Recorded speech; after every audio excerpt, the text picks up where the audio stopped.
जो वस्तुएं नित्य होती है उनमें कुछ गुण अनित्य भी होते हैं।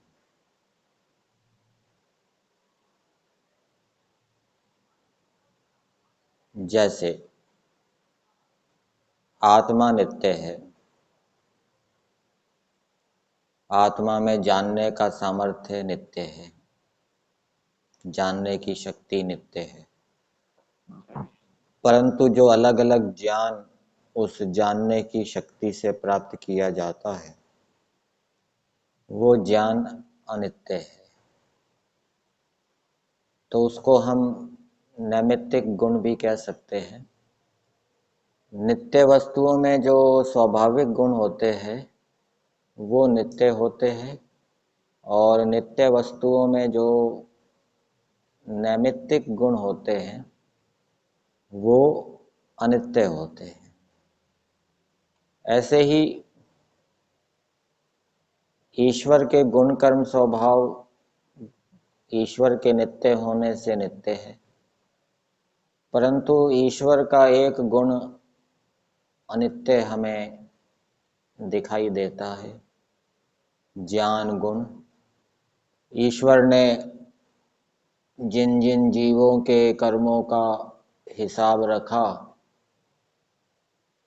और फिर उनका फल दे दिया, तो परमेश्वर उसको हटा देता है, उन कर्मों को, उन कर्मों के ज्ञान को नहीं रखता। तो ये जो ज्ञान गुण है जो कि नैमित्तिक है, जीवों की अपेक्षा से है, ये क्या है? अनित्य है। न्याय दर्शन में, वैशेषिक दर्शन में मन, आकाश और परमाणु को नित्य माना है। जो गुण होता है वो द्रव्य में रहता है। जो अभावात्मक आकाश है उसको द्रव्य नहीं कहते, इसलिए शब्द उसका गुण नहीं है। जो द्रव्य रूपी आकाश है जिसको परमेश्वर सृष्टि के समय बनाता है उसका गुण द्रव्य है, और वो द्रव्य रूपी आकाश प्रलय के समय नहीं रहता। इसलिए प्रलय के समय, क्योंकि द्रव्य रूपी आकाश नहीं है, इसलिए कार्य शब्द भी नहीं होता। जैसे नित्य आकाश में अनित्य शब्द गुण रहता है। आकाश नित्य है। कौन सा आकाश? परमाणु वाला आकाश नित्य है। नित्य उसको इस दृष्टि से कहा है, अपेक्षा से, प्राणियों की अपेक्षा से।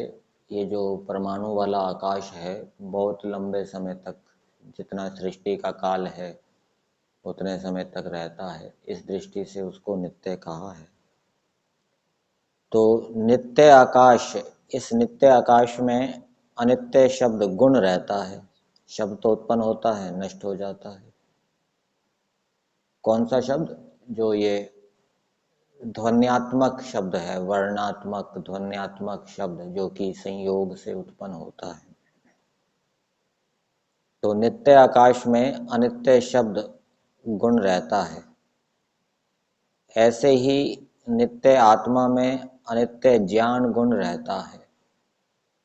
अब ये प्रश्न उत्पन्न होता है कि नित्य आकाश में अनित्य जो शब्द गुण है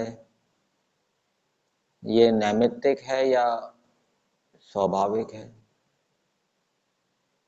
नित्य आकाश के अंदर जो शब्द गुण उत्पन्न होता है वो नैमित्तिक है या स्वाभाविक है? उसको नैमित्तिक ही लेना चाहिए, क्योंकि वो दो द्रव्यों के संयोग से उत्पन्न होता है। ठीक है। तो नित्य आकाश में अनित्य शब्द गुण रहता है, ऐसे ही नित्य आत्मा में अनित्य ज्ञान गुण रहता है। नित्य परमात्मा में भी अनित्य ज्ञान गुण रहता है, और वो जो अनित्य ज्ञान गुण है वो नैमित्तिक है। इसी प्रकार से नित्य आकाश के अंदर भी जो अनित्य शब्द गुण उत्पन्न होता है वो नैमित्तिक समझना चाहिए। आत्मा में जानने का सामर्थ्य, सुख दुख अनुभव करने का सामर्थ्य नित्य है।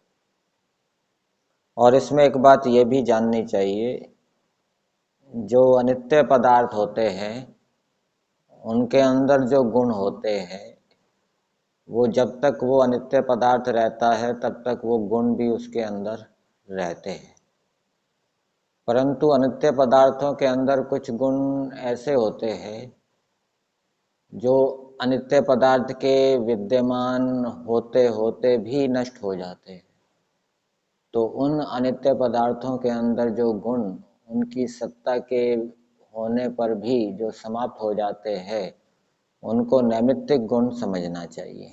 जैसे उदाहरण के लिए जल के अंदर, जल एक अनित्य पदार्थ है, उसके अंदर जो शीत है, शीत गुण वो स्वाभाविक है। जब तक जल रहेगा तब तक उसका शीत गुण रहेगा। लेकिन उसके अंदर जो नैमित्तिक गुण उष्णता उत्पन्न हो जाती है वो नैमित्तिक होती है और वो उष्णता उत्पन्न होती है, समाप्त हो जाती है। समाप्त होने पर भी जल रहता है। तो जो नैमित्तिक गुण होता है, जो अनित्य पदार्थों के अंदर उत्पन्न होता है, वो उन अनित्य पदार्थों के विद्यमान रहने पर नष्ट भी हो जाता है। ऐसे ही जो नैमित्तिक गुण नित्य पदार्थों के अंदर उत्पन्न होता है वो भी नित्य पदार्थों के विद्यमान रहते रहते वो नैमित्तिक गुण नष्ट हो जाता है। तो जल के अंदर जो उष्णता है वो जब तक जल है तब तक नहीं रहेगी, वो कुछ देर के बाद समाप्त हो जाएगी। उसके बाद भी वो जो जल है वो विद्यमान रहेगा। इस रूप में हमें नित्य और अनित्य पदार्थों के गुणों को समझना चाहिए। यहीं तक।